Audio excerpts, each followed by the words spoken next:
Bueno, agradecemos mucho a profesor Ricardo Salas por la clase interesantísima que nos acaba de dar. Y en este momento abrimos las palabras, así que damos la palabra.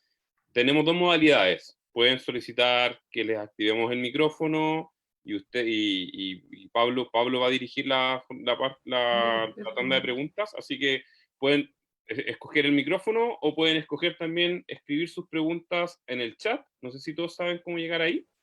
Y nosotros vamos a ir leyendo sus preguntas en el orden de aparición, ¿ok? Así que Pablo, te dejo. Ok, mientras llegan preguntas, yo me gustaría hacer una pregunta a Ricardo, si Sí, sí. fuese... En realidad es entre una pregunta y no sé, llamémosle una provocación o una inquisición, digamos. Me pregunto si asumir esta posición de la filosofía como aquello que permite el diálogo y aquello que puede asumir esta postura particular no nos obliga a quizá comprometernos, porque tú, claro, dijiste que había cierta noción de ideología que iba a quedar fuera si es que asumíamos la posición correcta para la interculturalidad.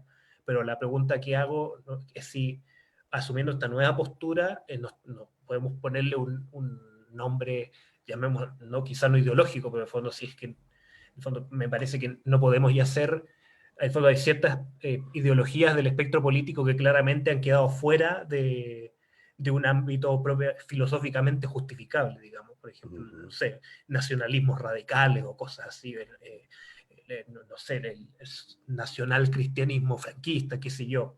Pero entonces, si eso ha quedado fuera, mi pregunta es si es que hay un espectro de posiciones políticas que han quedado ya admisibles dentro de este marco, que tienen nombre y que se pueden identificar, o tú crees que no es admisible tomar partido por ese tipo de esa manera, digamos. Y gracias por la interesante exposición. Sí. Gracias, Pablo. Mira, a mí se me ocurren varias posibilidades de responder a tu pregunta y a tu provocación, ¿ya? Una sería, por ejemplo, si recurrimos, ¿cierto?, a la misma experiencia desarrollada por el padre de la fenomenología. Husserl, ¿cierto?, siendo filósofo alemán y siendo judío, sabe perfectamente hacia dónde va a llevar el movimiento nacional socialista a Alemania y a Europa. Pero, y este es un punto interesante, Husserl no es que rehúse, digamos, entrar en la arena política misma, pero él entiende, ¿cierto?, que el avance del nacionalsocialismo es una cuestión mucho más radical y que tiene que ver con una deformación de lo que él llama, ¿cierto?, este racionalismo que infecta toda la ciencia europea. Entonces, ahí hay una cosa que me parece interesante, ¿te fijas? O sea, si uno entra, ¿cierto?, por esa vía, la cuestión de la controversia entre ideologías específicas se puede de alguna manera, ¿cómo se llama?, evaporar. Yo creo que no están los tiempos hoy día para volver, ¿cierto?, a repetir esta estrategia de Husserl. Y yo creo que efectivamente lo que nosotros tenemos que reconocer es que vivimos en un mundo profundamente marcado por las ideologías. Pero para ser difícil, digamos, la provocación tuya, donde la ideología puede tomar incluso la forma de un diálogo, que yo llamaré en mi reflexión un diálogo inauténtico. ¿Cuándo hemos visto nosotros a un gobernante en el poder, a alguien que tenga efectivamente toda, ¿cierto?, que tenga la sartén por el mango, ¿ya?, decir que no quiere dialogar? Viste bien para cualquier, digamos, dictador, ¿ya?, o dictadorcillo, ¿ya?, llamar, digamos, a sus contrincantes a dialogar. Porque obviamente sabe que no va a haber ningún tipo de diálogo, ¿ya?, salvo aceptar las condiciones que él está proponiendo. Entonces, en ese sentido, yo estoy de acuerdo contigo que hay cierto tipo de concepciones ideológicas que están definitivamente fuera de una discusión, de un diálogo intercultural que sea verdaderamente auténtico, ¿ya?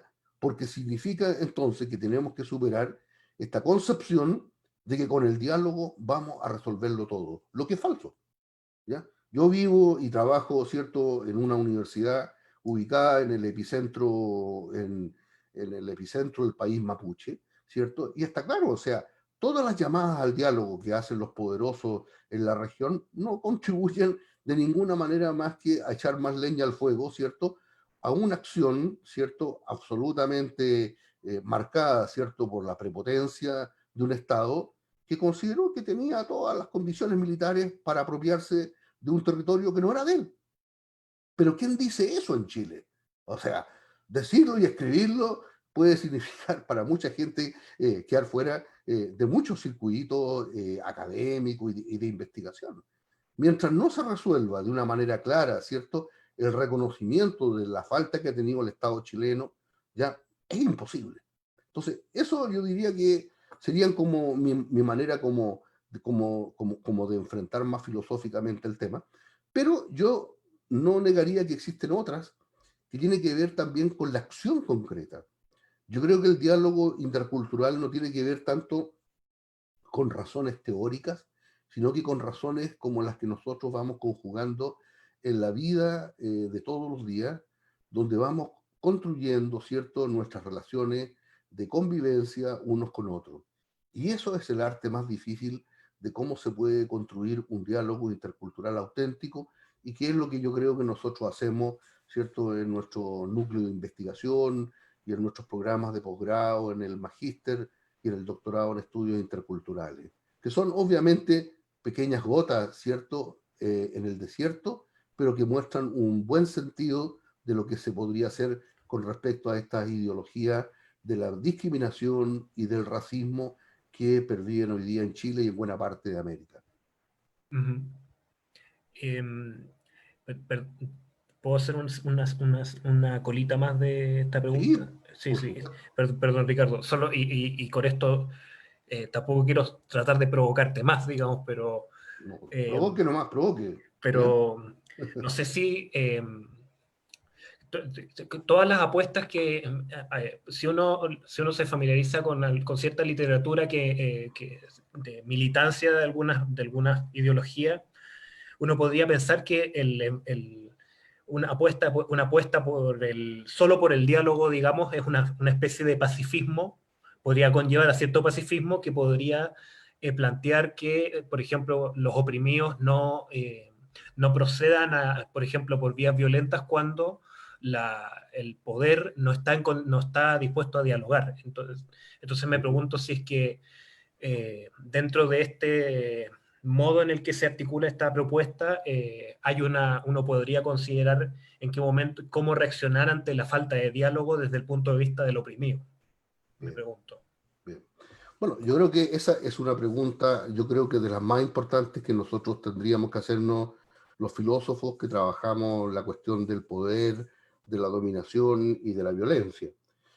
Yo solamente te podría decir lo que yo tengo claro de mi propia experiencia, ¿cierto? Como profesor y como investigador en un territorio tan asimétrico como es Gualmapu.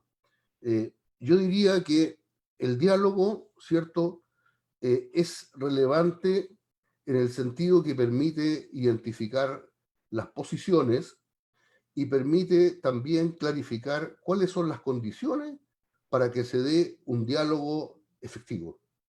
En ese sentido, entonces, el diálogo no quiere decir que nos vamos a entender en todo. Quiere decir que hay cosas en las que probablemente nunca nos vamos a poder entender. Entonces, probablemente ganaríamos mucho, ¿cierto?, en nuestras discusiones en Gualmapu, si el Estado dijera, nosotros nunca vamos a reconocer nuestra responsabilidad, ¿cierto?, en lo que fue, digamos, considerado, ¿cierto?, por la historia oficial como una gesta, ¿cierto?, de pacificación de un territorio. ¿Te fijas? Y el mundo mapuche está en su derecho de decir que si no hay un reconocimiento de esa responsabilidad, entonces, bueno, quiere decir que hay caminos que están vedados y otros caminos que están abiertos. Entonces, como tú lo sabes bien, en política, ¿cierto? El poder no se sustenta solo sobre razones pacíficas, sino que también se sustenta sobre razones que pueden llevar al enfrentamiento. Y eso es de lo que se trata en este tipo de discusiones. Muchas gracias, Ricardo. Voy a pasar a las preguntas que están aquí en el chat, si te parece bien. Sí, sí. Aquí Fernando Fuica pregunta, ¿en qué medida es posible una hermenéutica universal asumiendo los problemas del sentido y de la traducción inherente al lenguaje, es decir, sin una lengua universal? Sí. Bueno, yo creo que ahí estamos justamente frente a a un problema que de alguna manera la filosofía occidental no ha logrado responder y que de alguna forma es parte de ese debate inconcluso que quedó entre Wilhelm Dilthey y Husserl, ¿ya?